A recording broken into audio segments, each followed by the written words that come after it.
Hello friends, welcome to study with Kashi.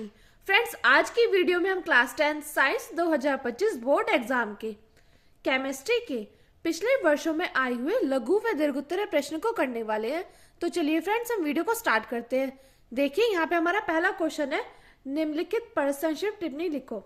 तो friends, video start करने से पहले मैं आपको बता दूं, लघु उत्तरीय प्रश्न कितने मार्क्स के आते हैं? ये आते हैं आपके 4 मार्क्स के, और दीर्घोत्तरीय प्रश्न आपके कितने मार्क्स के आते हैं? 6 मार्क्स के। तो देखिए, यहाँ पे हमारा पहला प्रश्न है, निम्न पर संक्षिप्त टिप्पणी लिखो।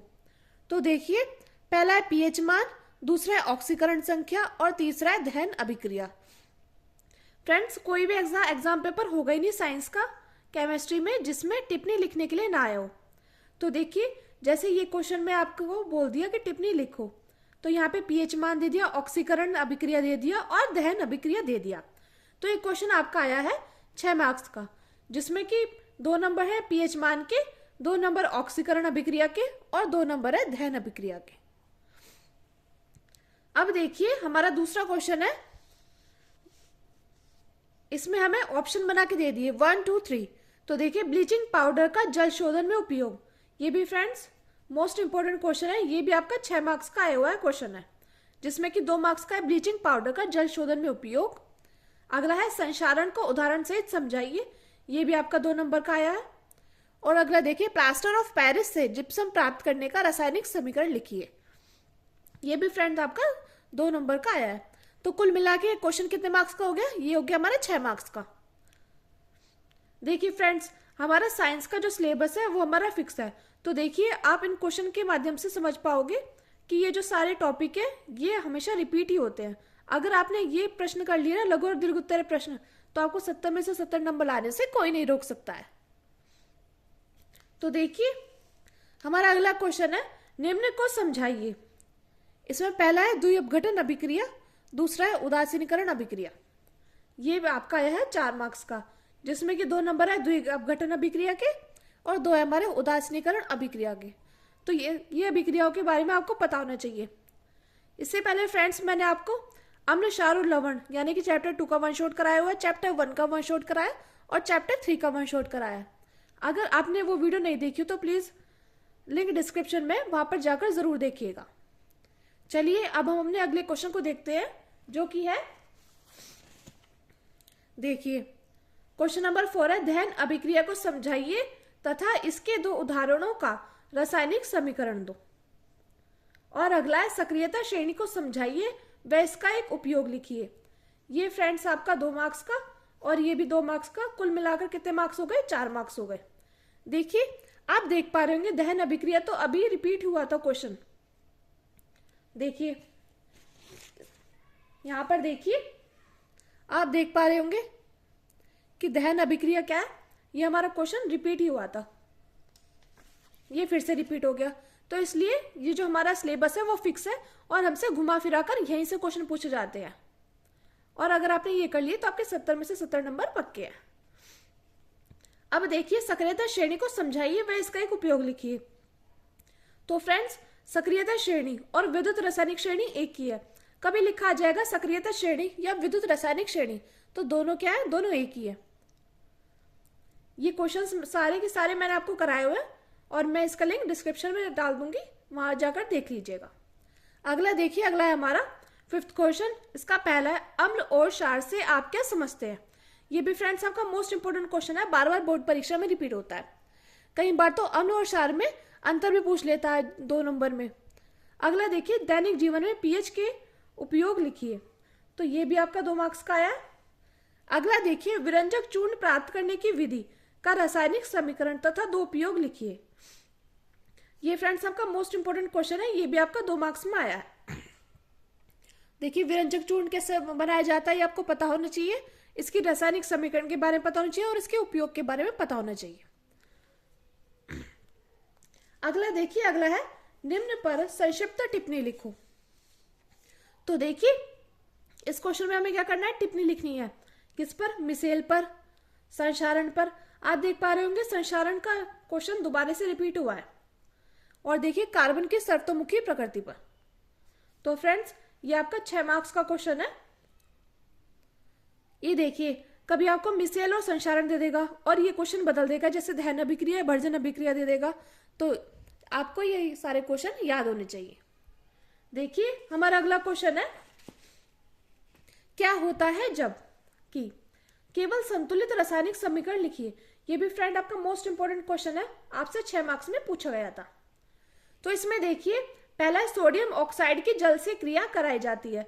तो इसमें हमें क्या करना है, इसमें हमें संतुलित रासायनिक समीकरण ही लिखनी है, यानी कि केवल हमें रासायनिक समीकरण ही लिखना है, उसके बारे में नहीं लिखना है। अगला देखिए शुष्क बूझे चूने से शुष्क क्लोरीन की क्रिया कराई जाती है। तो क्या बनता है, ये हमारा बनता है व्यंजक चूर्ण यानी कि ब्लीचिंग पाउडर। तो ये आपसे 1 मार्क्स में, ये आपसे 1 मार्क्स में। अगला देखिए, अगला है हमारा एथेनॉल को सांद्र H2SO4 की अधिकता के साथ 160 डिग्री सेंटीग्रेड से 170 डिग्री सेंटीग्रेड ताप पर गर्म किया जाता है। ये भी आपका 1 मार्क्स में पूछा गया था। अगला देखिए, अगला एथेनोइक अम्ल को सोडियम बाइकार्बोनेट से क्रिया कराई जाती है। ये भी आपका 1 मार्क्स में पूछा गया था। अगला देखिए, अगला एथेन को वायु में जलाया जाता है। तो क्या बनता है, तो आपको पता होना चाहिए। अगला देखिए, एथेनॉल को सांद्र H2SO4 की उपस्थिति में एथेनोइक अम्ल के साथ गर्म किया जाता है। तो फ्रेंड्स ये थे आपके 6 क्वेश्चन जो कि आपके 1-1 मार्क्स के थे। तो इस प्रकार ये आया दीर्घ उत्तरीय प्रश्न 6 मार्क्स का।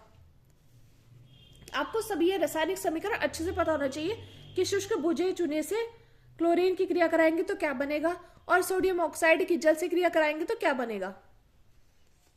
चलिए अब हम अपने अगले क्वेश्चन को देखते हैं, जो कि है, अब देखिए यहां पर देखिए आप देख पा रहे होंगे, हमें ये क्वेश्चन दे दिया और हमें क्या दे दिया 1 2 3 यानी कि ABCD। हमारा पहला है विलियन के pH मान पर संक्षिप्त टिप्पणी लिखो। तो देखिए दोबारा से आ गया कि pH मान पर टिप्पणी लिखो। अगला देखिए, अगला है असंतृप्त हाइड्रोकार्बन पर संक्षिप्त टिप्पणी लिखो। ये भी फ्रेंड्स आपका 2 मार्क्स का आया था और ये भी 2 मार्क्स का आया था। अगला देखिए, अगला है निम्न यौगिकों का IUPAC नाम लिखिए। ये फ्रेंड्स आपका 2 मार्क्स का आया था। तो कुल मिलाकर कितने मार्क्स के हो गए, ये हो गए आपके 6 मार्क्स के। ये दीर्घ उत्तरीय प्रश्न में आया था। अगला देखिए, अगला है निम्न पर संक्षिप्त टिप्पणी लिखो। पहला है अम्ल वर्षा, ये भी आपका 2 मार्क्स का आया था। दूसरा तन्यता व आघात वर्ध्यता। तो आपको पता होना चाहिए तन्यता क्या होता है और आघात वर्ध्यता क्या होते हैं और इनके उदाहरण क्या होते हैं। तो तन्यता और आघात वर्ध्य का उदाहरण सेम ही है, सोना। आघात वर्ध्यता क्या होती है, जिसको पीटकर चादर के रूप में परिवर्तित किया जाता है। और तन्यता क्या होती है, तन्यता वो होती है जिसको लंबे तार के रूप में बनाया जाता है। अगला देखिए, आप देख पा रहे होंगे ये मिसेल दोबारा रिपीट हो गया। तो फ्रेंड्स वही बात है ना, ये क्वेश्चन जो है ये क्वेश्चन आपके घुमा फिरा कर ही रिपीट होते हैं। देखिए हमारा अगला क्वेश्चन है, अगला क्वेश्चन है हमारा संचारण से आप क्या समझते हैं, इसकी सुरक्षा के 2 उपाय लिखिए। आप देख पा रहे होंगे संचारण भी फिर से रिपीट हो गया, ये हमारा तीसरी बार रिपीट हुआ है क्वेश्चन। अगला देखिए, अगला ऊष्माक्षेपी और ऊष्माशोषी अभिक्रियाओं से आपके समझते हैं उदाहरण दीजिए। ये फ्रेंड्स मोस्ट इंपोर्टेंट क्वेश्चन है, बार बार आपकी बोर्ड परीक्षा में रिपीट होता है कि ऊष्माक्षेपी और ऊष्माशोषी अभिक्रिया क्या है। इससे आप क्या समझते हैं उदाहरण से समझाइए। तो ये क्या हो गए, ये आपके 4 मार्क्स के क्वेश्चन हो गए। 2 मार्क्स का संचालन से आपके समझते हैं और 2 मार्क्स का ऊष्माशोषी और ऊष्माक्षेपी अभिक्रिया। अगला देखिए, अगला हम देखते हैं निम्न तत्वों का इलेक्ट्रॉनिक विन्यास लिखो। इसमें क्या करना है, इसमें इसका इलेक्ट्रॉनिक विन्यास लिखना है, किसका, सोडियम का और क्लोरीन का। हम जानते हैं सोडियम का परमाणु क्रमांक कितना होता है, सोडियम का परमाणु क्रमांक होता है हमारा 11 और क्लोरीन का परमाणु क्रमांक कितना होता है, 17 होता है। तो इस प्रकार हमारे इलेक्ट्रॉनिक विन्यास क्या होगा, सोडियम का 2 8 और 1। और देखिए क्लोरीन का हमारा इलेक्ट्रॉनिक विन्यास क्या होगा, 2 8 और 7। अब देखिए इसी में एक क्वेश्चन और जोड़ के दे दिया हमें। तो ये आपका कितने मार्क्स का आया था, ये आपका 2 मार्क्स का आया था। और देखिए ये क्वेश्चन भी आपका 2 मार्क्स का आया था, जिसमें लिखा था कि निम्न समीकरण को संतुलित कीजिए। ये हमें समीकरण दी गई है, इसको हमें संतुलित करना है। फ्रेंड्स समीकरण को संतुलित करने की भी मैंने एक वीडियो बना रखी है, अगर आपने वो नहीं देखी तो लिंक डिस्क्रिप्शन में जरूर देखिएगा, क्योंकि ऐसा कोई एग्जाम पेपर होगा नहीं जिसमें समीकरण को संतुलित करने से क्वेश्चन आया हो। अब देखिए यहाँ पे Fe और H2O और यहाँ पे क्या है, यहाँ पे Fe3O4 है और H2 है। तो हमें क्या करना है, हमें समीकरण को संतुलित करना है। तो हम यहाँ देख पा रहे होंगे कि Fe कितना है, 3 है। तो हम यहाँ क्या करेंगे, हम यहाँ पे 3 से गुणा कर देंगे। अब हम देखते हैं यहाँ पे ऑक्सीजन कितना है, 4 है। और हम देख रहे हैं यहाँ पे ऑक्सीजन क्या है, यहाँ पे ऑक्सीजन एक भी नहीं है। तो हम यहाँ पे 4 से गुणा कर देंगे तो कितना हो जाएगा, देखिए ये तो हो गया कंप्लीट। अब देखिए यहाँ पे हाइड्रोजन कितना आ गया, 4 की गुणा 2 से करेंगे तो कितना आ जाएगा, 8, यानी कि हमारा 4H2 यहाँ पे आएगा। अब देखिए अगला क्वेश्चन हमारा C6H12O6 प्लस O2 क्या बनकर आया, CO2 प्लस H2O। तो आप देख पा रहे होंगे यहाँ पे कार्बन कितने, यहाँ पर कार्बन है 6। कितने कार्बन है, 6। और देखिए ऑक्सीजन कितनी है, ऑक्सीजन भी हमारी 6 है। कितनी है ऑक्सीजन, ऑक्सीजन 6 और यहाँ पे ऑक्सीजन 2 है। तो कुल मिलाकर हमारे पास यहाँ पे ऑक्सीजन कितनी है, 8 है। कितनी ऑक्सीजन, 8 है। लेकिन हमारे यहाँ पे कार्बन 6 था तो हमें यहाँ पे 6 से गुणा करनी होगी। अब देखिए ऑक्सीजन कितना हो गया हमारा, 12 हो गया। यहाँ पे 6 तो हम क्या करेंगे, हम यहाँ पे 4 पहले और देखते हैं हम। अब देखिए हमारा हाइड्रोजन कितना है, हाइड्रोजन हमारा 12। इसे 12 बनाने के लिए हम क्या करेंगे, यहाँ पे 6 से गुणा कर देंगे। तो 6 की गुणा 2 से करेंगे तो आ जाएगा 12। अब देखिए हमारे यहाँ पे ऑक्सीजन कितना है, 6 और 12, यानी कि कितना हो गया, 18 हो गया। तो हमें क्या करना है, यहाँ पे ऑक्सीजन हमारा कितना था, 6 था, तो हमें यहाँ पे 6 से गुणा कर देंगे। तो फ्रेंड्स ये हमारी समीकरण क्या हो गई, संतुलित हो गई। चलिए अब हम अपने अगले क्वेश्चन को देखते हैं जो कि है, देखिए आप देख पा रहे होंगे फिर से संक्षिप्त टिप्पणी पर क्वेश्चन आ गया। ये भी आपका 6 मार्क्स का आ गया। देखिए मिसेल तो बहुत बार रिपीट हुआ है क्वेश्चन, मिसेल, संचारण, ये क्वेश्चन जो है ये क्वेश्चन बार बार रिपीट होते हैं। इसमें आपको अलग से दे दिया योगात्मक अभिक्रिया क्या है, समझाइए। तो देखिए ये वही क्वेश्चन है जो घुमा फिरा कर एग्जामिनर बार बार पूछ रहा है। अगला देखिए, अगला क्वेश्चन है, अगला क्वेश्चन है हमारा उदासीनीकरण अभिक्रिया क्या है, इसके 2 उदाहरण लिखिए। ये भी आपसे 2 मार्क्स में पूछा गया था। अगला देखिए भर्जन को उदाहरण से समझाइए। ये भी आपका मोस्ट इंपोर्टेंट क्वेश्चन है, बार बार आपकी बोर्ड परीक्षा में रिपीट होता है। भर्जन, निस्तापन, दहन, ये सभी। अब देखिए निम्न यौगिकों का IUPAC नाम लिखिए। तो इनका आपको IUPAC नाम पता होना चाहिए। अगला क्वेश्चन देखिए, अगला क्वेश्चन हमारा निम्नलिखित का कारण समझाइए। ये भी फ्रेंड्स आपका मोस्ट इंपोर्टेंट क्वेश्चन है। देखिए ये आपका 2 बार रिपीट हुआ है, एक तो आपका 2024 और एक 2018 में आया हुआ है। तो देखिए पहला क्वेश्चन है आयनिक यौगिकों के गलनांक कुछ होते हैं क्यों, तो आपको पता होना चाहिए। इसके आंसर आप तभी दे पाओगे जब आपको विद्युत रासायनिक श्रेणी के बारे में मालूम होगा। अगला देखिए, अगला एक जस्ते की छड़ को कॉपर सल्फेट विलयन में डालने पर उसका नीला रंग धीरे धीरे गायब हो जाता है, क्यों? तो क्यों हो जाता है, क्योंकि कॉपर में क्या होता है, कॉपर में आयनिक बंध होते हैं जिसके कारण उसका क्या होता है, नीला रंग होता है। लेकिन जिंक में क्या होता है, जिंक में नहीं होते हैं। तो देखिए जिंक की अगर कॉपर सल्फेट से क्रिया कराएंगे तो क्या हो जाएगा, सक्रियता श्रेणी में क्या है, सक्रियता श्रेणी में जिंक अधिक क्रियाशील है, तो फिर ये क्या कर देगा, ये कॉपर को विस्थापित कर देगा। तो यहाँ बन जाएगा ZnSO4 प्लस Cu।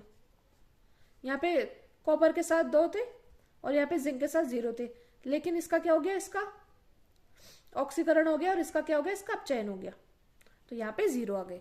तो इस प्रकार इनका विलयन चेंज हो गया, तो इसलिए इसका नीला रंग क्या गया, धीरे धीरे गायब हो गया।